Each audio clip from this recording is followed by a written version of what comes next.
नमस्कार। आज हम बात करने वाले हैं एक ऐसे मुद्दे पर जो इस समय पूरे तिपरा समुदाय के बीच सबसे बड़ा सवाल बनकर खड़ा है।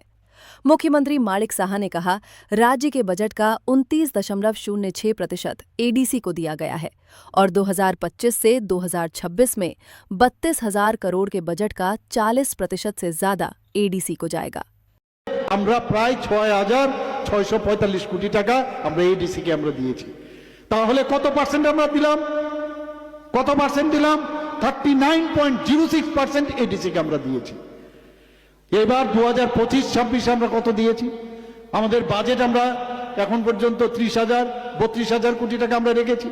সেটা 40% এর উপরে এবার এডিসি তে যাবে। সবাই জানেন যে আমাদের যে বাজেট, এই বাজেট কত? 27,000 কোটি টাকা আমরা রেখেছিলাম 2024-25। আমাদের বেতন আমাদের দিতে হবে সবাইকে, আমাদের লোন নিয়েছে লোনের টাকা দিতে হবে, যারা পেনশন পাচ্ছে পেনশনের টাকা আমাদের দিতে হবে। তো এইগুলো দেওয়ার পরে আমাদের 17,000 কোটি টাকা থাকে এবং 17,000 কোটি টাকার মধ্যে আমরা প্রায় 6,645 কোটি টাকা আমরা এডিসি কে আমরা দিয়েছি। ডেভেলপমেন্টের জন্য আমরা দিচ্ছি। বাইরের থেকে যে লোন নিচ্ছি বেশিরভাগ ক্ষেত্রে ওয়ার্ল্ড ব্যাংকের থেকে আমরা লোন নিয়েছি, সেগুলো কিন্তু জনজাতি অধ্যুষিত এলাকার উন্নয়নের জন্য, আপনারা সবাই জানেন। अब सवाल उठता है, इतना पैसा एडीसी को मिलने के बाद भी टीटीएडीसी में पेंशन का संकट क्यों? एसजेडडीओडी पीओ की नौकरी अभी तक क्यों नहीं?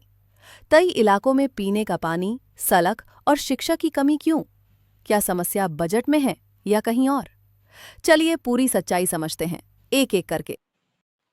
सबसे पहले समझना जरूरी है कि बजट का बड़ा हिस्सा मिलना और जमीन पर विकास होना दोनों अलग बातें हैं। एडीसी का क्षेत्र पहाड़ी और दूर दराज है, जहां सड़क, पानी, पाइपलाइन, स्कूल या अस्पताल बनाना समतल इलाके से कई गुना ज्यादा खर्चीला है। एडीसी की खुद की कमाई बहुत कम है, इसीलिए लगभग पूरा खर्च राज्य और केंद्र की ग्रांट से चलता है। राज्य सरकार भले ही कहे कि 40% बजट एडीसी को, लेकिन ये पैसा एक बार में नहीं आता। ये अलग अलग प्रोजेक्ट और मंजूरी के बाद किस्तों में जारी होता है। यानी बजट घोषित होने से ही विकास नहीं होता, पैसे का सही खर्च और समय पर रिलीज भी उतना ही जरूरी है। अब आते हैं सबसे दर्दनाक मुद्दे पर, पेंशन। कई रिटायर्ड एडीसी कर्मचारियों ने बताया कि महीनों बीत जाते हैं पर पेंशन नहीं आती। आखिर क्यों? पहला कारण, पुराने समय से एडीसी के पेंशन फंड में भारी कमी है। जो रिटायरमेंट क्लेम होता है उसके मुकाबले फंड में इतना पैसा जमा नहीं होता। दूसरा कारण, पेंशन मासिक खर्च है, यानी हर महीने देना ही होगा, लेकिन एडीसी का नियमित राजस्व इतना नहीं कि वो इस खर्च को अकेले उठा सके। तीसरा कारण, राज्य बजट में पैसा दिखने का मतलब ये नहीं कि एडीसी उसे तुरंत इस्तेमाल कर सकता है। प्रोजेक्ट, फाइल, अनुमोदन और रिलीज में देरी होती रहती है। चौथा मुद्दा, लोगों का आरोप है कि एडीसी के भीतर फंड मैनेजमेंट और प्राथमिकताओं में भी गड़बड़ी है। या तो पैसा दूसरे काम में खर्च हो जाता है या पेंशन को प्राथमिकता नहीं दी जाती।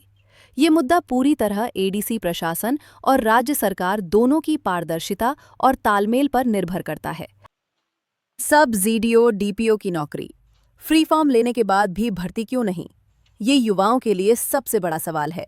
फॉर्म फ्री में लिया गया, बड़े बड़े बयान दिए गए, पर नौकरी की प्रक्रिया ठप पड़ी है। इसके कई कारण हो सकते हैं।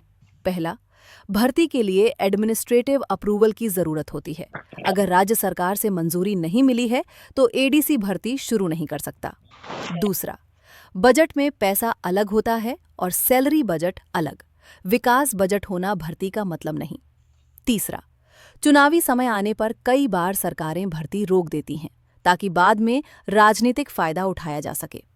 चौथा, कुछ जिलों में भर्ती को लेकर केस भी चल रहे हैं, जिससे प्रक्रिया रुक जाती है। युवा पूछ रहे हैं, फॉर्म तो ले लिया, लेकिन नौकरी कब देंगे? ये सवाल एडीसी और राज्य दोनों को जवाब देना चाहिए। पानी, सड़क, शिक्षक, इतने बजट के बाद भी समस्या क्यों? एडीसी के कई गांवों में अभी भी पानी नहीं है, सड़क टूटी हुई है, स्कूलों में शिक्षक नहीं। कारण कई हैं। पहाड़ों में पाइपलाइन और सड़क बनाने का खर्च और समय दोनों ज्यादा लगता है। बारिश और भूस्खलन होने से काम बार बार रुक जाता है। कई टेंडर समय पर पास नहीं होते, ठेकेदार काम छोड़ देते हैं या बिल पास होने में महीनों लग जाते हैं। स्कूलों में शिक्षक इसलिए कम हैं क्योंकि कई टेट पास लोग पहाड़ी पोस्टिंग नहीं लेना चाहते। पानी की समस्या इसलिए बढ़ी क्योंकि कई प्राकृतिक स्रोत सूख चुके हैं और नए जल प्रोजेक्ट की डीपीआर पर काम बहुत धीमा है। इन समस्याओं का समाधान तभी होगा जब काम तेजी से और ईमानदारी से किया जाए। असली समाधान क्या है? सिर्फ सवाल उठाने से काम नहीं चलेगा, समाधान भी आना चाहिए। सबसे पहले एडीसी को समय पर फंड रिलीज करना होगा। दूसरा, हर प्रोजेक्ट का ऑनलाइन पब्लिक डैशबोर्ड होना चाहिए कि कहाँ कितना पैसा खर्च हुआ। तीसरा, पेंशन के लिए सेपरेट पेंशन कॉर्पस फंड बनाना जरूरी है ताकि रिटायर्ड लोगों का जीवन सुरक्षित रहे। चौथा, सब जीडीओ डीपीओ भर्ती के लिए एक साफ टाइमलाइन जारी की जाए। पांचवा, पहाड़ी इलाकों के लिए विशेष टीचर भर्ती अभियान चलाना चाहिए। और अंत में एडीसी और राज्य सरकार की महीने में कम से कम एक कोऑर्डिनेशन मीटिंग अनिवार्य होनी चाहिए। दोस्तों, एडीसी को बजट तो मिल रहा है, लेकिन असली सवाल ये है कि जमीन पर उसका असर क्यों नहीं दिख रहा। पेंशन, नौकरी, सड़क, पानी और शिक्षा ये सिर्फ राजनीतिक मुद्दे नहीं बल्कि लोगों के जीवन से जुड़ी बुनियादी जरूरतें हैं। अगर आप चाहते हैं कि एडीसी क्षेत्र में असली बदलाव आए तो इन सवालों पर खुलकर चर्चा जरूरी है। वीडियो अच्छा लगा हो तो लाइक करें, शेयर करें और चैनल सब्सक्राइब करना ना भूलें। धन्यवाद दोस्तों।